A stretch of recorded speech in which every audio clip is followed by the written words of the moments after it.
It's a really lovely November late morning,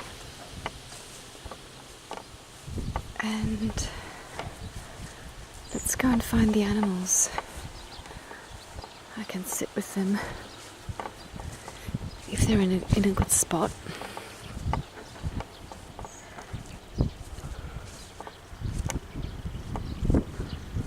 So we can have a little talk about Candida, gut healing, healthy poos, healthy guts.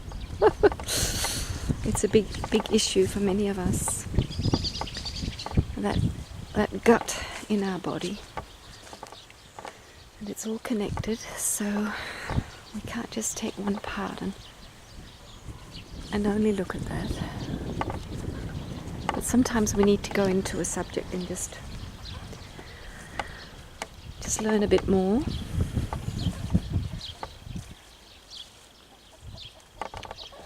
So let's see where they are.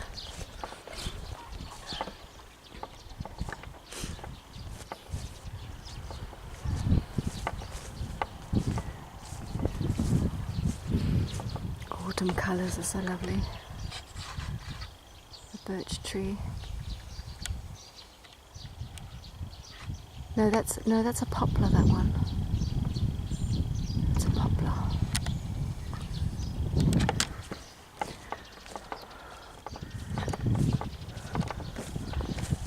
Beautiful quiet. And we can just start already now that when one of the, maybe the major healer when we have Candida is to learn to relax. I mean, all illness comes from some degree of stress in our body.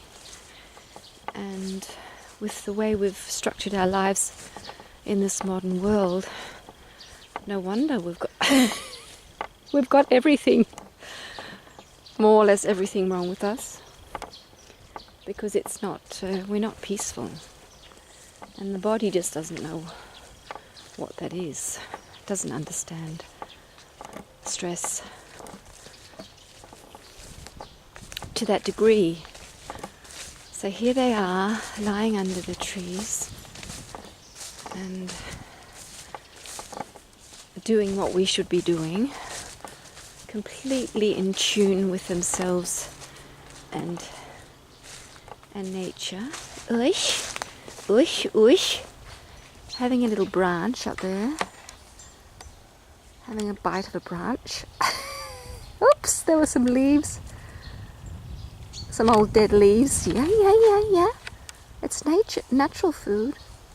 It's willow leaves. Very old. And who do we have in here? Oh, our little baby. Oh, hey. Oish. Hi, Mary. Hi, Mary. Oh, it's so beautiful. Oh. Okay, let's find a good spot.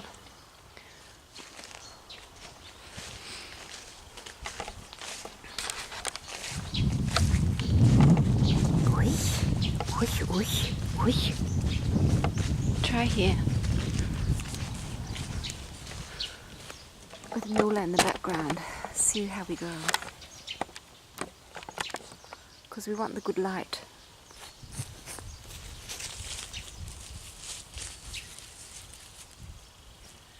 So it's all wet here, so I'm just going to sit on my, what do you call it? Yeah, sit like this.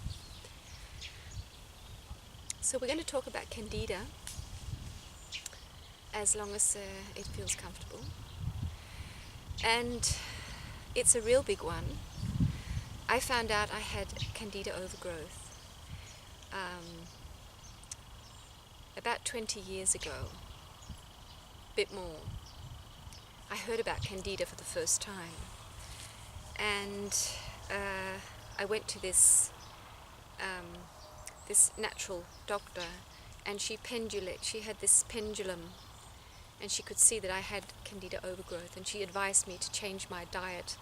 So I had lots of rye bread and avoided all sugar and fruit and so on, and I did that, and it didn't help because I shouldn't have had any grains.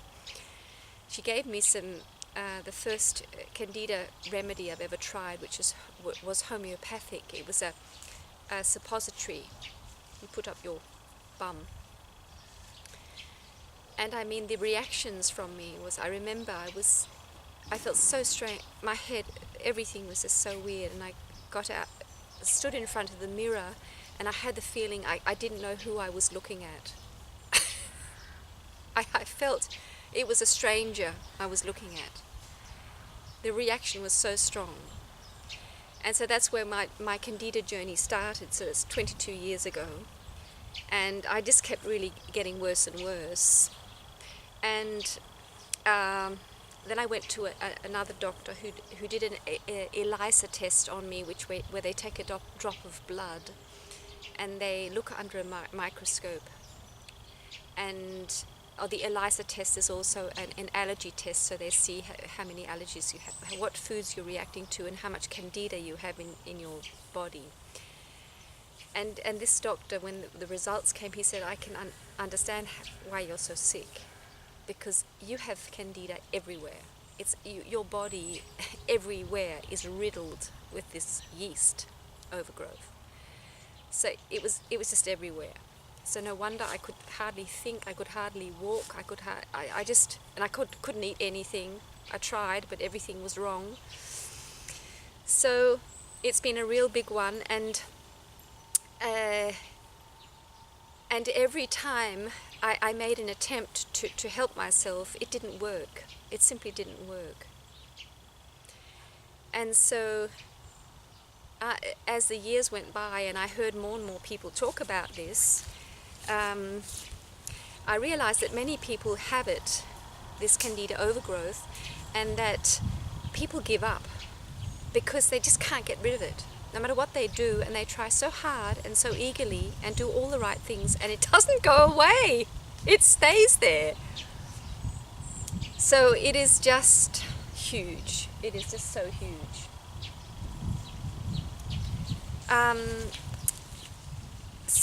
But now I'm on the turpentine cure, and know that this is not the only healing tool, but I think it's a very powerful Candida healing tool. I sense this in my body. So I'm in the second month, and we'll just see how we go. But I really feel hope now, which I haven't felt for a long time. I really felt I had to live with it, and which I know many people, they just talk about their Candida as though it's part of their life. That's just the way it is. But it's not true. We can overcome this problem, and we will, because we're not meant to carry this into our new life. So what is Candida? I'll just get myself more comfortable. Ja. Ja, så dejligt. Så dejligt. Ja, du er så dejlig. Du er jo så dejlig. Ja. Let's find a good spot in the sun where it's nice and warm.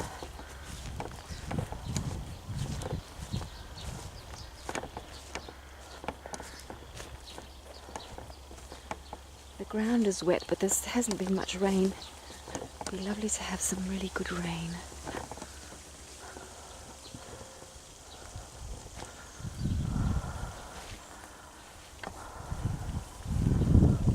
So gorgeous. Let's see if we can get that tree in here.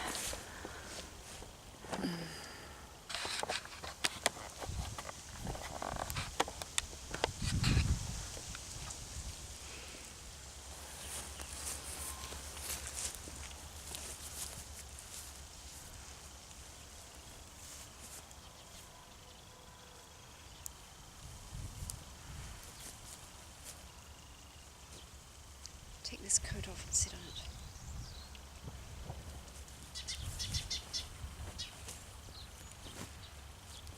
Ah, that's better.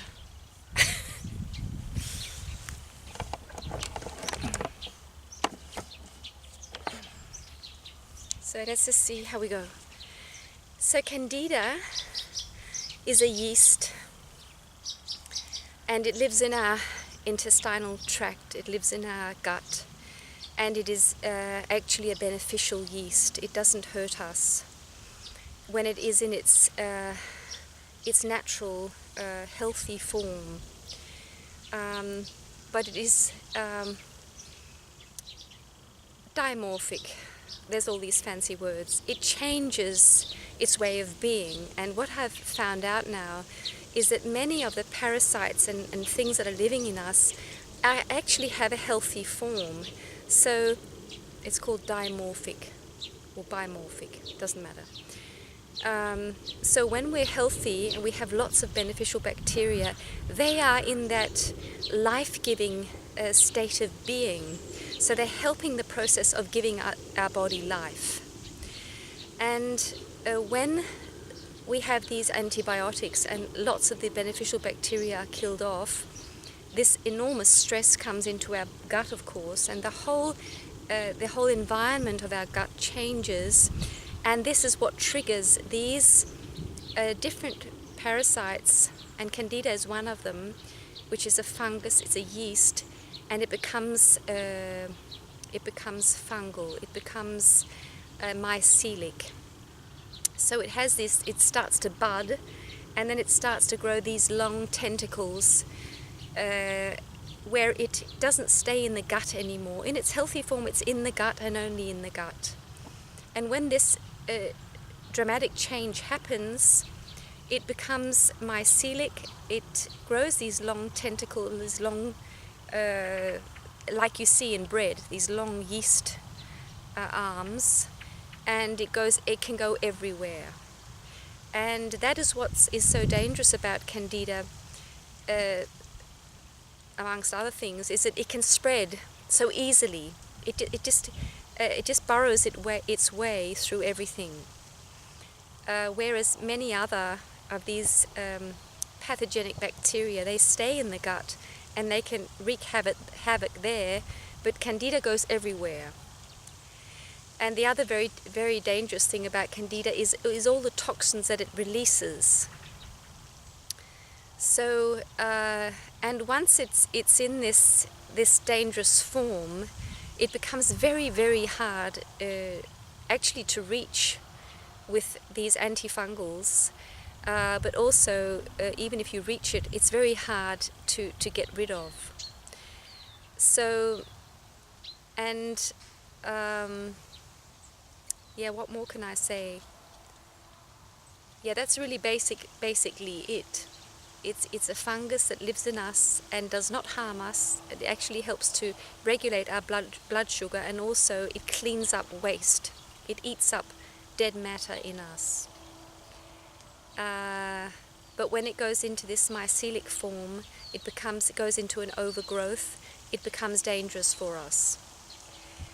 So that is what Candida is, and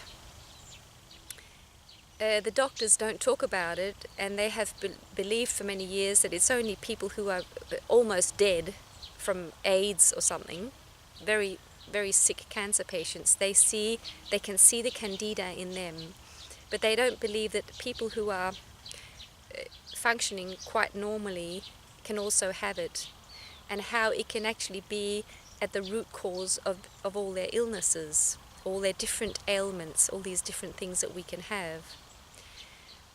But that is really what happens. When Candida goes into this overgrowth, everything is disturbed. Our ability to digest food is very much harmed, and well, every organ is stressed. So, and as many of you know, it's a sugar lover. Candida means a sugar lover. It loves sugar, and cancer also does, and what they've found out is that cancer is actually fungus. it's overgrowth of different types of fungus, and often it's connected to Candida. So people who have cancer, they have a Candida overgrowth. So that's one of the ways you can see how dangerous it is, that when you have the Candida overgrowth, it's much easier to get cancer, because your body is so stressed. But it's very interesting because they say that what you have to do when you have Candida overgrowth and you want to heal, that you have to take away all fruits, all sugars, and you have to eat like a paleo diet. And people have tried this, and where it doesn't help. And there are other people who go on a high fruit, high sugar, low fat diet, and they actually heal their Candida. So it is really, really tricky stuff, and it's not something you just understand or fix with a few different informations and actions. As I see it, Candida is, as I've mentioned before, a long time ago I made a video about Candida. Candida is very much related to emotions, and there's no doubt in my mind, and people who work with helping people heal their Candida overgrowth, they say this, that you must address the emotional issues, because the emotional stress is helping the Candida stay there. And when you address this stress and you get rid of it, the Candida leaves the body much quicker. So anyway, that was a little a little mixture and a little story about what Candida is, and yeah. And I can end off saying that there is hope, and we can heal this condition for sure. There's no doubt. So I'll finish now. See you, my friend.